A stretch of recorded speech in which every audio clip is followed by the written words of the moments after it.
He says, did you see anything of note different in the play calling in the first preseason game? I'm happy that you brought this point up. I'm mad at myself because I went to a meeting the other day and I had an entire notepad. I was watching the Bengals game, and just so y'all know, when I watch games, I write a lot of notes down. That's just how I watch games because I want to be able to have talking points things that I want to go over, talk about, discuss when I do my recap show. And one thing that I noted was I saw a lot of motion from the Bengals. I saw a crap ton of motion from the tight end position, from the receivers, and it was more than just. It wasn't a lot of it wasn't like window dressing stuff. It was actually you could tell like it was a part of the play, right? It was just a lot of stuff that you saw the Bengals implement at points last year, but I saw the tight end position in motion a lot, which was kind of new for me. And they weren't just getting in motion doing that thing that the Bengals do where they call a receiver in motion and then the receiver lines up behind the guard or the tackle and there's an extra blocker. No, they were actually running routes off of that play. So that was something that I thought was very, very interesting to me. And I said, oh, okay. Imagine Mike Gesicki in motion. Imagine, making Mike Gesicki, who's already a mismatch, an even bigger mismatch. For me, I was like, damn, okay. That's one thing that I really, really noticed. I think that was the only thing that really stood out to me from a play calling standpoint as a sore thumb. But there is something else that I had wrote down in my notes. But I want to let Evan or Logan talk about anything that they may have noticed that I didn't notice. You want to start? I'm just going to piggyback off the motion thing and just in general because it's something I'm a huge fan of in general, and I think the numbers don't necessarily lie either. The 49ers and the Dolphins were 70% of ridiculous the time, amount of times, and they have two of the best offenses in the league. Right.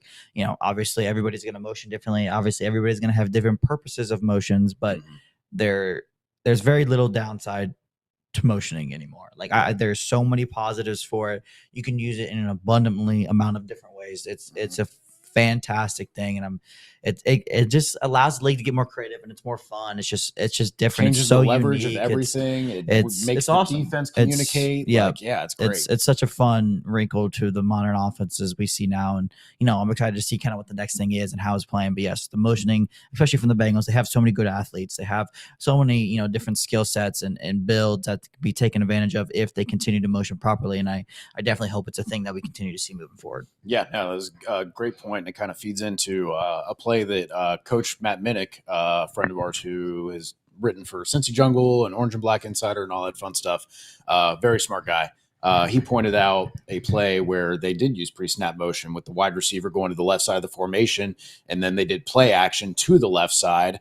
So all of the flow of the play is going to the left. And this is a staple of the 49ers offense, right? Where they have like Y leak, right? Where you have the tight end. Leaks and delays. Oh, yeah. The tight end leaks and delays are so effective in play action. So they have all the O-line, the wide receivers, the running back, everything's moving left. So everybody's just drifting, getting more out of position. And then next thing you know, the tight end is just running counter to everybody else. And so they have to try and slow their momentum and get back to him. And it's a little swing pass, but they end up getting 8-10 yards out of it because you just get all this going the right. And so you turn a check down pass into a first down because of what you did pre-snap and what you did in terms of creating that imbalance and making the defense feel that urgent point of attack in the opposite direction. I saw someone else point out too that they had lined up in pistol. I'm a pistol truther, especially as someone who when the Bengals want to go under center so much more, Joe Burrow wants to be in shotgun and keep everything in front of him. A great alternative to that is pistol, where you kind of have that. I can't believe it's not more common, man.